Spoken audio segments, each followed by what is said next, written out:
What up? What is going on, ladies and gentlemen? It's your boy GS, man, and welcome to another Madden 17 video, man. So this is the first game with the newer players that we went on ahead and constructed with everybody. So 399 overall linebackers, the 99 overall offensive linemen, and really just excited to see how these linebackers play.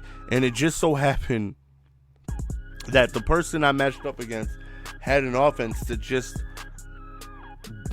absolutely frustrates the living hell out of me. So I guess this is getting popular ever since they dropped the multiple playbooks and all that stuff. And you take a look at my top 3 players, and then we go ahead and we take a look. And he's got a 99 overall Dion. He's got Fitzgerald. He's got Cunningham. So he's got some ballers over there. I guess it's out of run and gun or run heavy. I'm not sure. But it looks like a goal line, right? You see 0 receivers, 2 running backs, 3 tight ends. And you're like, oh, snap. Well, he's coming out in goal line or something. Then it's just like a very run heavy. You'll see. It was annoying the hell out of me. But to start the game, as always, I'm going to try and keep the ball on the ground, try and run the ball, see what it is I can get going. But after that miserable run attempt, we're going to go ahead and put it in the air, and we end up getting a big catch over the middle. So again, still trying to break the run in as always, man. You guys know I definitely rely heavily on the run to get my offense going. Very simple. Everybody will tell you, shut down GS's run, you shut him down. My passing is absolutely terrible. But right here, we end up hitting the flats with Lashady. No, was that Zeke? I'm not sure who the hell it was. Right here, another run attempt, and we get ourselves a decent amount of gain here. 4th rushes, 5 yards, not the type of rushing stats I want to get. 2nd and 6, and we lose more yards. 3rd and 8, just a very quick out route. He got a little antsy, a premature dive, and thankfully Dion has the speed and agility to not only outrun him, but stay in bounds, head upfield, and we get within the 6-yard line, and we run the ball with LeGarrette Blount, and we end up scoring. And we took away almost the entire first quarter. Now, not milking by choice, and you guys know I milk with the best of them, but my play calls was only getting 2-3 yards a pop. Right here, very first play, chucks it over the top on my cover 2 invert, and he hits me over the top and he scores. Just like that. Very frustrating for me to go all the way downfield, and for me to go on ahead and spend almost 5 minutes putting together a scoring drive, and just like that, he scores in one play. And I'm like, I'm going to go to the only one-play touchdown I know I have in my playbook. I just need enough time to get it off. And shapoinkin'! We end up hitting OBJ in the back of the end zone. Whatever you can do, I can do better. I can do anything better than you. 14-7, just like that. We end up scoring, taking the lead just off one play, just like how he did. Now it's like, okay, now let's relax. Let's put some defense on the field. And he scores on one play like that just again. I clicked on the Bam Bam Cam, and I tried to hit stick him to try to create the drop pass, and I got no animation, and he ends up scoring. So this man scores on back-to-back plays. Now, obviously, it's frustrating because I have to respect the run out of that formation. I just can't just go all, pass-heavy defense like out of quarters, because he'll just run down my damn throat in that formation. Or I just can't go run-heavy stock because he's obviously passing out of that formation. So it's tough. It's tough dealing with somebody who can pass the ball well out of a clear running formation. So I'm struggling to move the ball downfield, I feel. And right there, he just made a great lurk over the middle. I can't complain anything about that. He just made a very good play over the middle. So now it's like, okay, we got to send some heat. I got to send some pressure. He's not really running the ball, and that's his first run of the game. He's passing. We're going to send the edge heat and A-gap at the same time. And let's see, hopefully we'll get some block sheds. I got to send pressure because he's passing the ball and he's passing deep. And you see our mentality, that drive just completely changed. And I thought I was going to take this back to the crib. We went from just sitting in like a cover 2 invert and really just starting to send some pressure, where if he ran to the right side, I was in trouble. Like the first run he did, he got like 8 yards out of it. But if he passes, I got the edgy from the left side, and I also got the A-gap coming, and I feel like one of them should come in. If not, I have a whole lot of block sheds being sent at the quarterback, so one of them should get free. Right here, just a really quick pass underneath, get me in field goal range, and there's about 48 seconds left. So of course, I would love to go on ahead and score. He does get ball back at halftime, so I have to be wary of that. Right here, we roll out and throw across his body, and that right there, quick little dot. And 3rd and 6, we need a big play, and we get one. He's seen where I wanted to go. He's seen his user going towards the middle of the field, but he got there just a little too late. So right here, almost got sacked. Now, mind you, I have no timeouts at this point. So he went offside, so I got a free play. Tried chucking it up to Gronk, and it was an interception. So at that point, I was like, okay, I'm not going to take any chances. I'm going to go ahead, take my 3 points. Hopefully, he doesn't get some miracle one-play touchdown again, and I head into the half with the lead. Now, he does get ball to start the half, but nonetheless, I have the lead. He's playing from behind. Let's see if that goes on ahead and makes a difference. Now it's second half, and we have the lead, and, one stop, I feel okay. Even though I'm taking forever to score driving downfield, I'm just dinking and dunking and slightly inching my way downfield, but nonetheless, besides that one pick, we are moving the ball downfield and putting our team in position to score.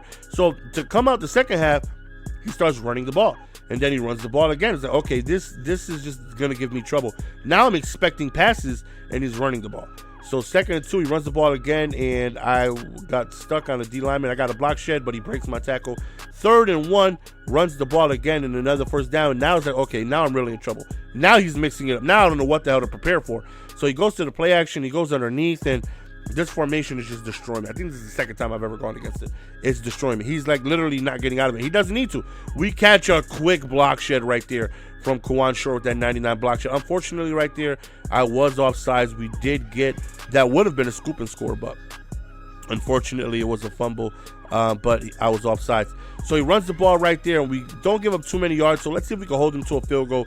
So on 3rd and 7, he stands in the pocket, and he throws a dot, but he drops the pass. If you guys remember, the first loss I have on this season was, I was losing, but in a crucial situation, Mike Evans went ahead and dropped a wide open pass, which cost me the game, and that's just karma. I dropped a wide open pass that cost me a game a few days ago. Hopefully, that drop costs him this game. That's what we're hoping for. So we hold him to a field goal, which is definitely a very big thing to accomplish, considering that guy who dropped the pass was so wide open. So 3rd and 3, just a very quick small out route, just enough yards to go on ahead and pick up the first down. Right here, we hit the left side, and again, still trying to get the run again. That's what I like to see, Zeke. You're not really running people over, but just be elusive. Break tackles for me. So right here, the blocks are picked up. He clicks on, and we end up getting the touchdown. And now back again on defense we go. So now, because we held him to a field goal, he needs a touchdown to tie the game. So right here is a very big defensive opportunity to stop him and hopefully, win the game. So right here, I come out in quarters, not expecting to get beat over the top because I have fast, corners all over the place. And I put my safeties, I think, in purples to cover the sidelines, and I get beat. And I didn't realize this until my next defensive possession for me, that whenever I came out in quarters and I pressed, because of whatever formation he's in, none of his guys get pressed. My cornerbacks do not line up over his offensive players and press him. Right there might be the biggest difference in the game right there. Notice he's coming free off the edge. Look at the right side. He comes screaming free, right? And because he did, he was mainly sending a nickel blitz on the left side all game. Because that came in free, I'm like, okay, he's probably going to continue to call it. And my dumb ass, I knew that, and I didn't slide protect to the right side. So that right there was my fault. So now I got to try and hold him to a field goal. But next time I get an offense, I know I'm attacking the left side of the field. Right there, there's that A gap, and we get ourselves a big sack, knocking him out of field goal range. He goes for the play action, but we get the insta sack right away, and we're going to go on ahead and hold him to a punt. And because I feel like he's going to stack the right side, I feel like on the left side is where I need to attack. And because he came in free, I knew he was going to continuously call it again. So right here, we run to the left side. We got mega yardage, and he's still calling that same blitz. And again, great blocking. We run to the left side, and we could have scored, but him having 3 timeouts with a minute and 20 seconds remaining, no, I don't feel confident stopping him. So I'm fine with kicking a field goal here. Just give me all 3 of those timeouts. He's going to have about 40 seconds to go on ahead and try to make something happen. And we feel comfortable. Damn, I forgot to edit this out. All we want to do is take some time. If I score, that's great, because at least I took 1 timeout away from him. But I took 30 seconds off of the clock. Now, mind you, if I did score, he would have had a minute 20 remaining with all 3 timeouts.